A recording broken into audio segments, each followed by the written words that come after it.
Nous avons à prier sans cesse, dit la parole de Dieu. Comment vous faites cela? Prier devient comme respirer. Ce n'est pas en réglant votre montre et en vous isolant dans un coin pour prier pendant 15 minutes et puis dire « bon, j'ai prié ». Bien que je crois qu'il faut consacrer un temps avec Dieu... Restez avec nous dans Jouissez de votre vie.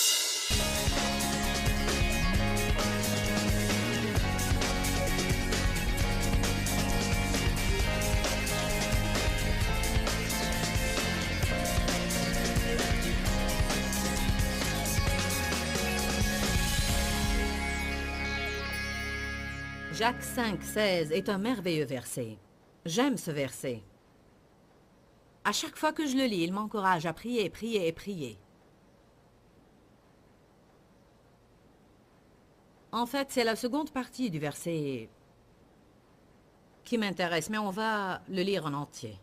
Confessez vos péchés les uns aux autres, vos gaffes, vos faux pas, vos offenses, vos erreurs, et priez les uns pour les autres, afin que vous soyez guéris, restaurés dans votre esprit et votre cœur. Écoutez bien maintenant, la prière sincère et continue du juste et qui vient du cœur a une grande efficacité et libère une force agissante.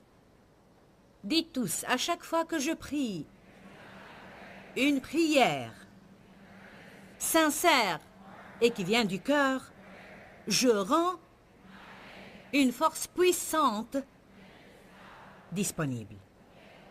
N'est-ce pas merveilleux? La prière sincère et continue du juste est très efficace. Par elle, une force puissante devient disponible.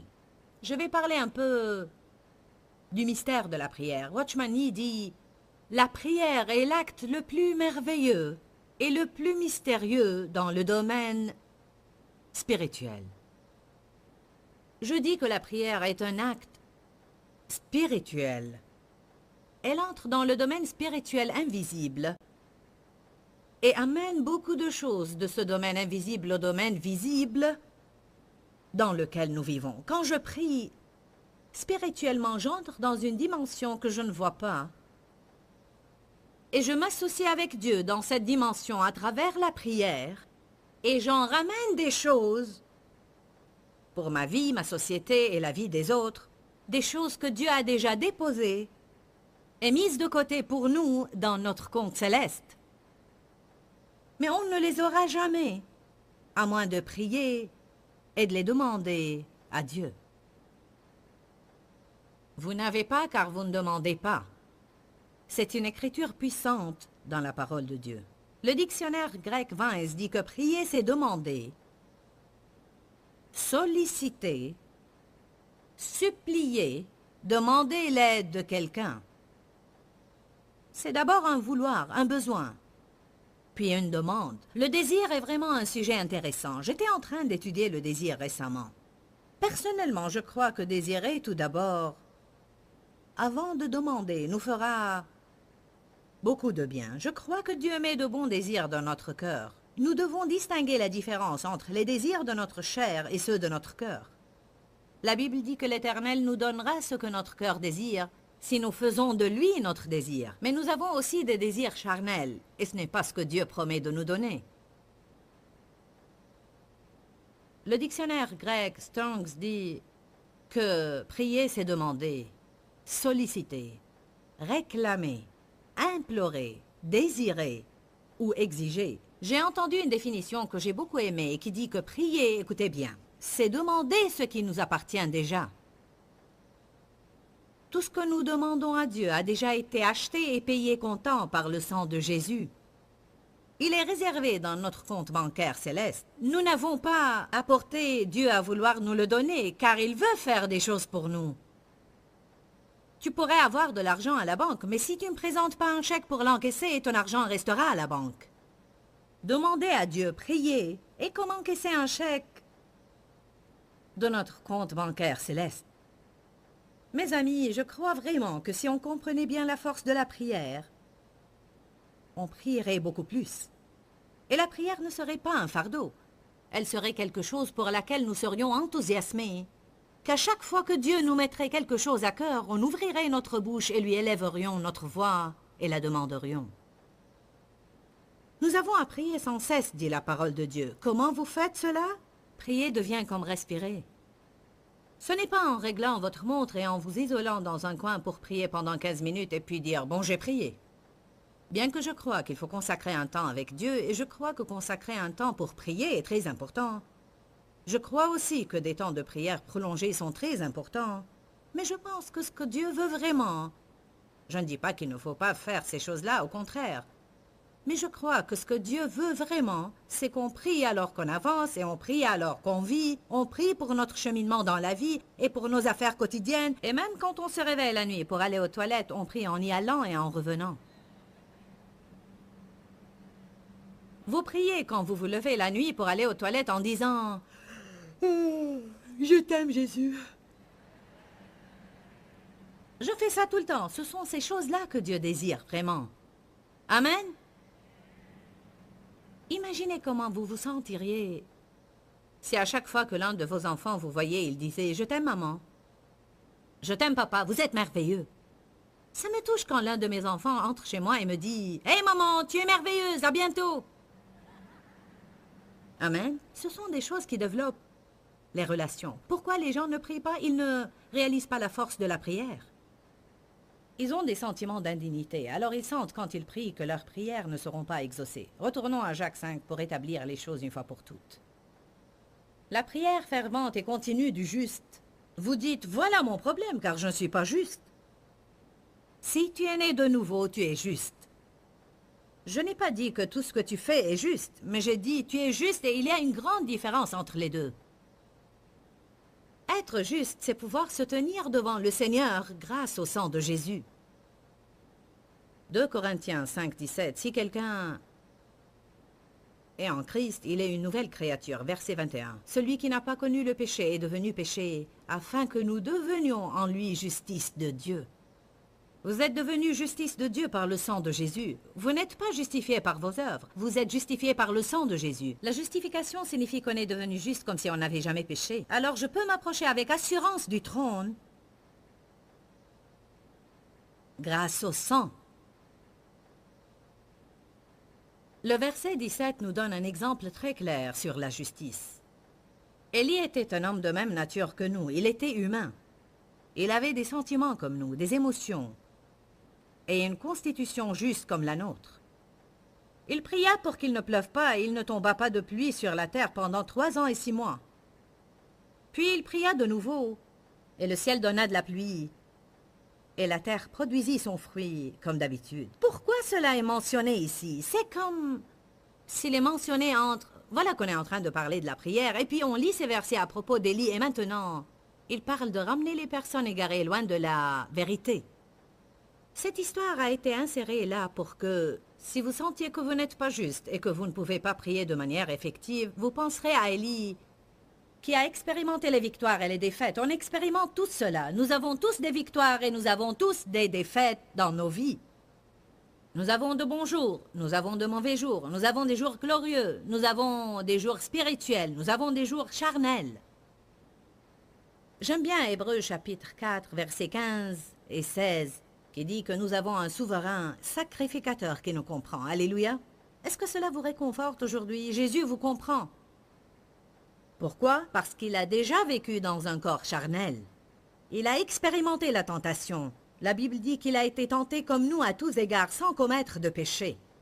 Verset 16. Approchons-nous donc avec assurance du trône de la grâce, afin d'obtenir miséricorde et de trouver grâce en vue d'un secours opportun.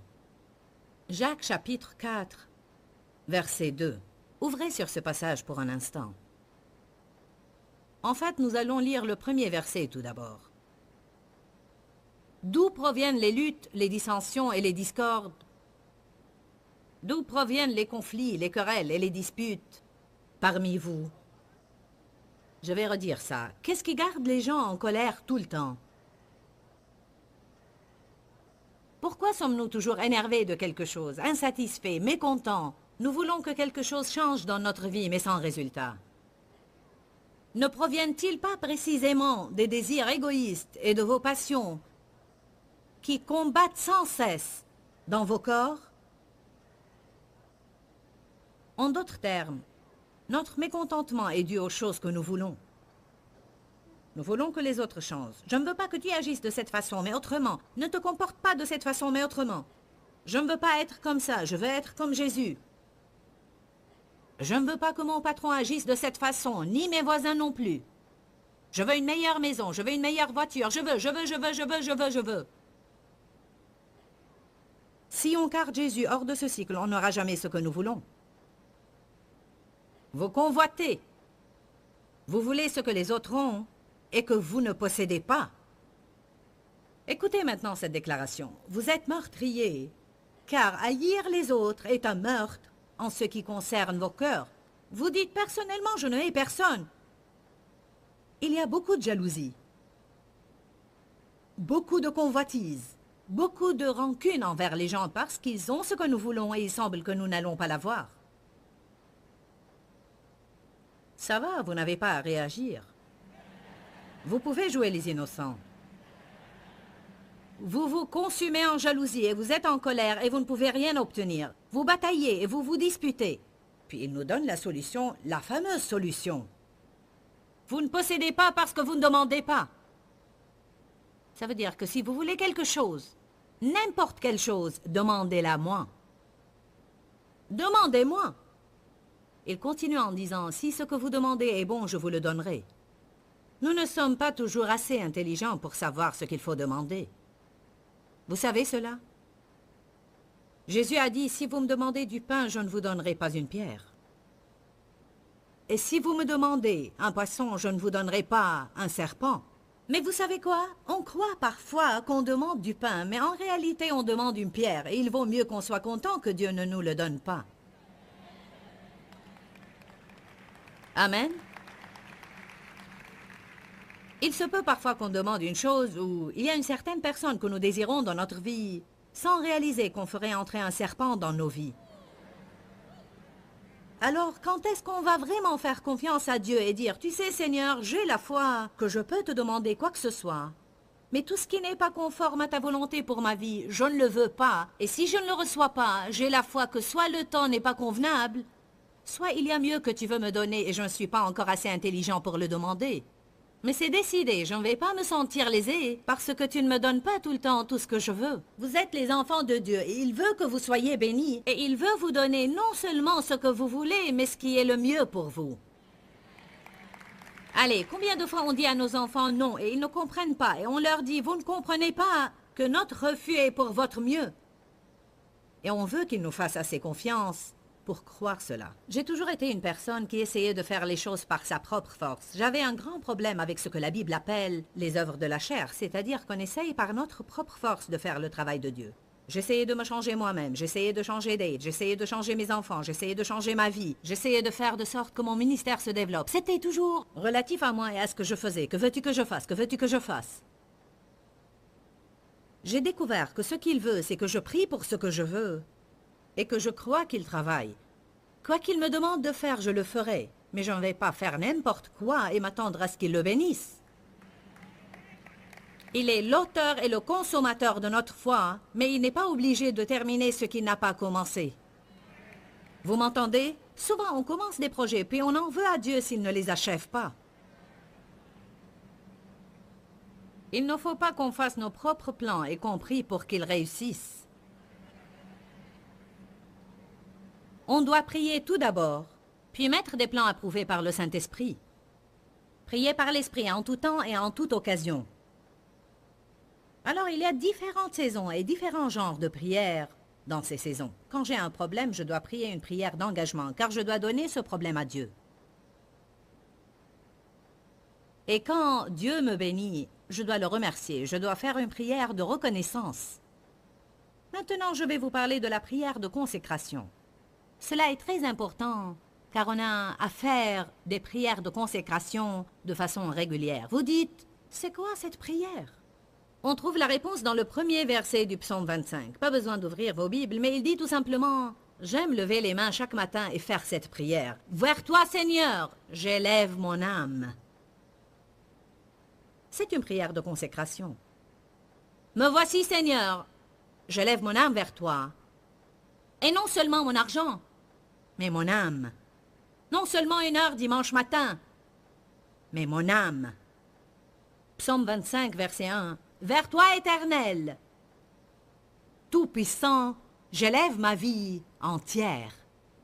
Je la mets à tes pieds, fais-en tout ce que tu veux. Parle à travers moi, touche les gens à travers moi, utilise mes pieds pour aller là où tu veux. Sers-toi de toutes les ressources que tu m'as prêtées, car je ne suis pas propriétaire mais intendante. Toutes les ressources dont je me sers, Seigneur, t'appartiennent à toi, et si tu en as besoin, elles sont toutes à ta disposition. Aujourd'hui, en fait, vous devenez des chrétiens dangereux quand vous commencez à vivre une vie consacrée et dédiée. Vous êtes là aujourd'hui? Quelle partie de vos vies n'avez-vous pas abandonné à Dieu? Quels endroits secrets et cachés avons-nous dans notre cœur? Oh Dieu, tout mais pas ça. Seigneur, je ne suis pas prête à te donner ça. Non, Dieu, seulement, Seigneur, ne me demande pas de laisser cette relation. Je suis prête à aller à l'église, Seigneur, mais je ne suis pas prête à renoncer à ça. Prenez Romains 12. Prière de consécration. J'élève mon âme vers toi, Seigneur.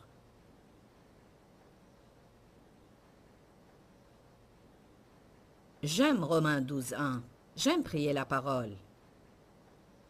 Notez ces écritures jusqu'à ce que, si vous les lisez assez souvent, vous commencerez à les mémoriser. Mais si vous avez besoin de votre Bible pour les réciter, ouvrez-la au psaume 25, 1 et dites « Je me tourne vers toi, Seigneur mon Dieu », puis allez à Romains 12 et priez ceci. Paul a dit « Je vous exhorte donc, frères, et je vous invite, par les compassions de Dieu, de faire une dédicace décisive. » Que veut dire cela? Il faut que vous preniez une décision. Dieu vous a donné une volonté libre. Et vous ne lui appartiendrez que lorsque vous lui dédiez votre âme. Il ne vous forcera à rien faire. Il vous conduira, vous guidera et vous incitera, mais il vous laissera toujours la liberté de choisir. Il ne veut pas des robots qui n'ont pas de choix. Il veut qu'on le choisisse à lui.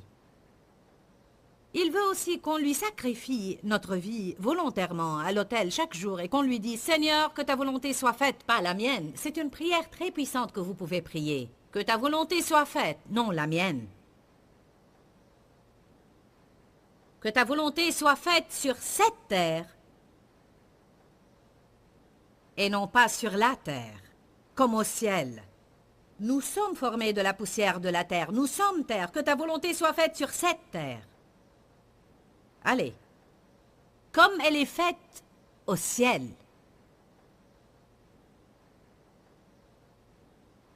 Il faut que vous offriez vos corps comme un sacrifice vivant.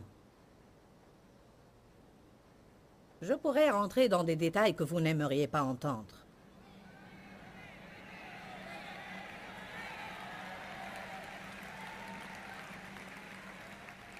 Si on dédiait vraiment nos corps au Seigneur, on ne les maltraiterait pas. Et on ne les remplirait pas de n'importe quoi. On ne les userait pas. On ne les abuserait pas et on les laisserait se reposer. On se vêtirait correctement et avec réserve tout en étant à la mode. Mais les femmes chrétiennes en général ont à être un peu raisonnables. Tu n'es pas censé aller au travail, à être une tentation à un homme marié qui a une femme et des enfants qui l'attendent à la maison. Je m'en fous si les mini ou micro-jupes sont à la mode. Cela ne veut pas dire que tu as la permission de Dieu pour les porter.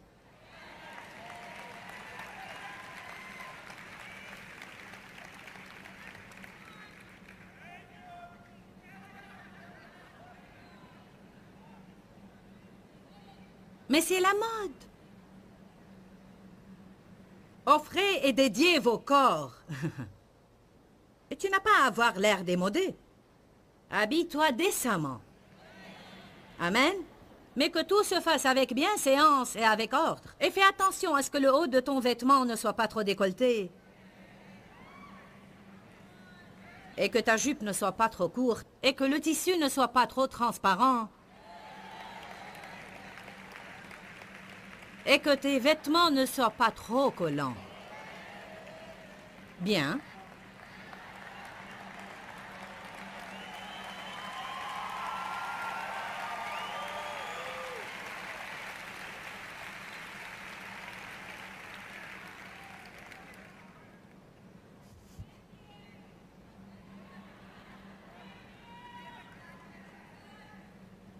Il faut que vous offriez vos corps comme un sacrifice vivant, tout en présentant tous vos membres et facultés. Quels sont nos membres et facultés? Confie tes pensées à Dieu. Ne laisse pas le diable s'en servir toute la journée. Sûr que nous allons avoir des pensées. J'ai eu à renverser une douzaine de pensées ce matin, et cela quand j'étais en train de me maquiller. Parfois, le diable commencera à accuser une personne et te dira...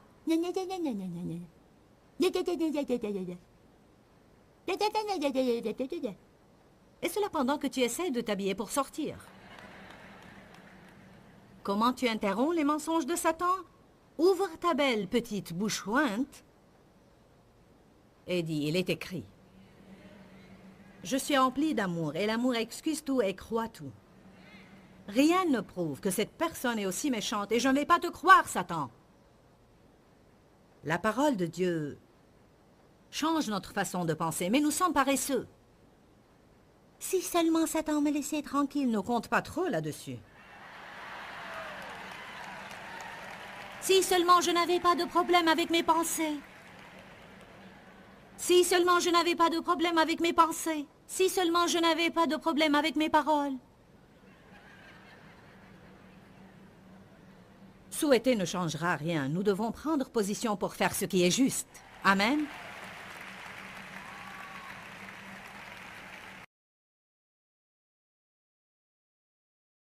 J'aime dans Jacques 5 l'écriture qui dit « La prière sincère et fervente du juste libère une force agissante et a une grande efficacité. » Quand on prie, surtout si on le fait avec foi, pas tout le monde prie avec foi. Parfois on prie avec désir, on prie avec espérance et parfois on prie avec peur. Mais quand on prie avec foi, on libère une force agissante qui change notre vie et celle des autres aussi. Alors je vous encourage vraiment à apprendre autant que possible au sujet de la prière. Les prières ne sont pas exaucées pour différentes raisons, mais l'une de ces raisons, c'est que tout simplement les gens ne prient pas. Alors je vous encourage à ne pas remettre la prière. Je crois qu'on pense souvent « je dois prier pour ceci » ou « quand je vais prier, je vais mentionner ceci ». Alors rappelez-vous toujours que vous pouvez prier n'importe où, n'importe quand, à voix haute ou silencieusement. Vous n'avez pas à être dans un endroit spécifique à un moment spécifique. Satan peut voler ce qui nous appartient parce qu'on remet. Je vous encourage à prier maintenant. À chaque fois que le Seigneur vous met quelque chose à cœur ou que vous voyez un besoin, priez sur le champ. Et ainsi votre vie de prière sera plus agissante et plus efficace que jamais. N'oubliez pas qu'il y a la vie dans la parole. Que le Seigneur vous bénisse. Dis-leur que je les aime. Dans ce livret, Joyce Meyer donne une révélation de l'amour de Dieu pour nous. Pour obtenir ce livret gratuitement, écrivez-nous à Joyce Meyer, boîte postale 40095-6300 Larnaca, Chypre. Ou bien visitez notre site web www.joycemeyer.org/fr.